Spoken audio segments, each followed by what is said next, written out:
Hello dear students, how are you? This is Emmanuel Anthony and you are watching my YouTube channel English as a Second Language in Pakistan.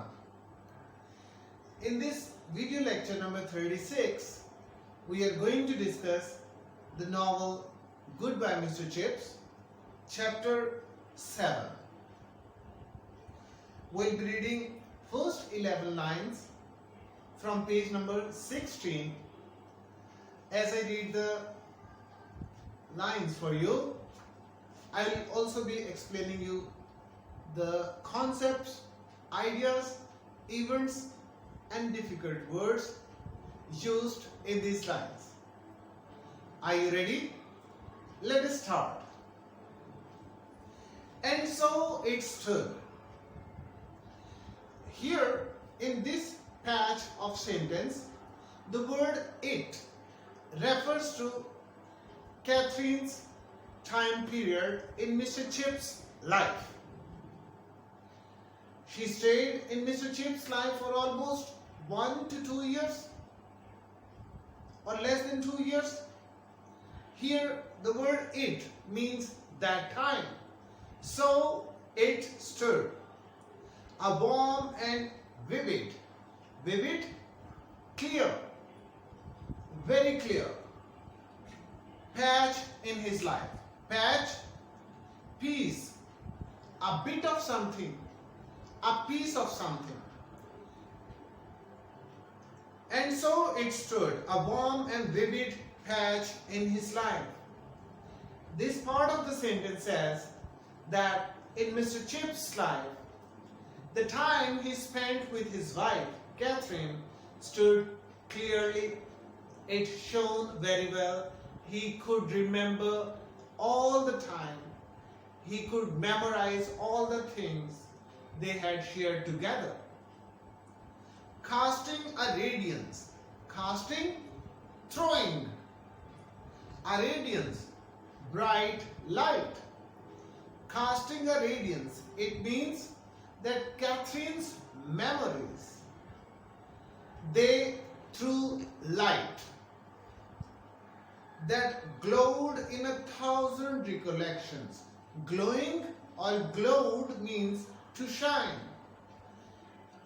The last part of the sentence says that Catherine's memories were so bright, they were so colorful that he could remember every single part of it. Twilight at Mrs. Wickett's. Twilight is the time when it is neither a clear day nor a clear night. We have twilight in the evening when the sun has set and night has started to appear. So twilight at Mrs. Wickett's, it means that while he lived at Mrs. Wickett's house in the evenings, when the school bell clanged for call over. Clanged means it shouted or it rang. School bell made noise. It clanged for call over.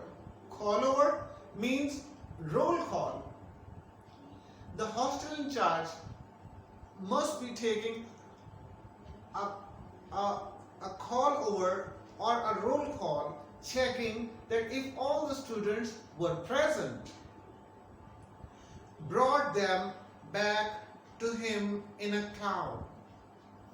It means that every evening, sitting at Mrs. Wickett's house, whenever the evening bell rang in the Brookfield, this bell, this evening, both of the things brought a lot of memories of Catherine.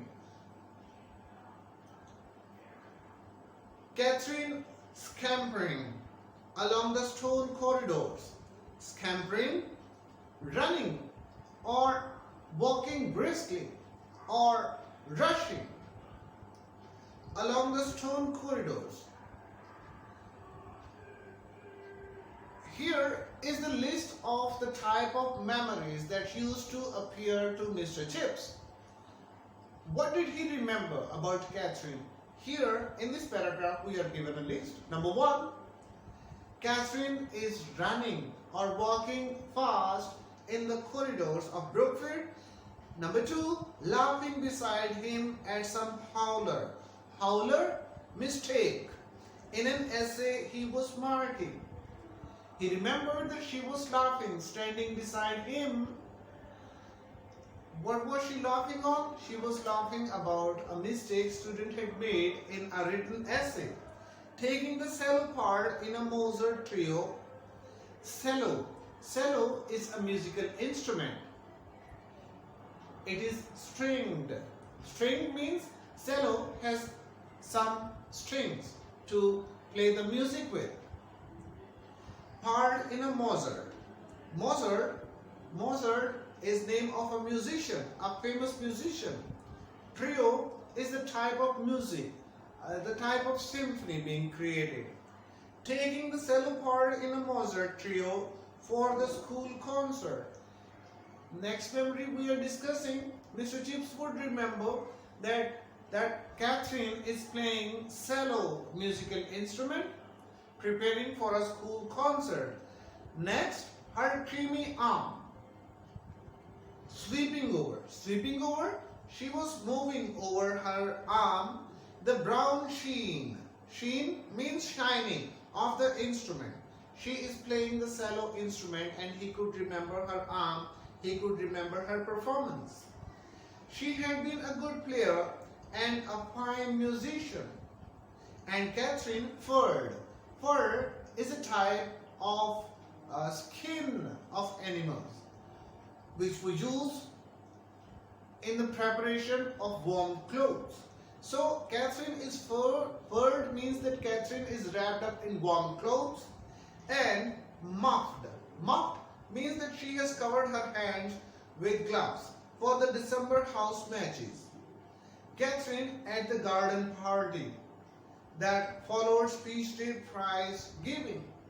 Now all these events we can see whenever for the time Catherine was at Brookfield, we can see that she has been part of almost all the important school events.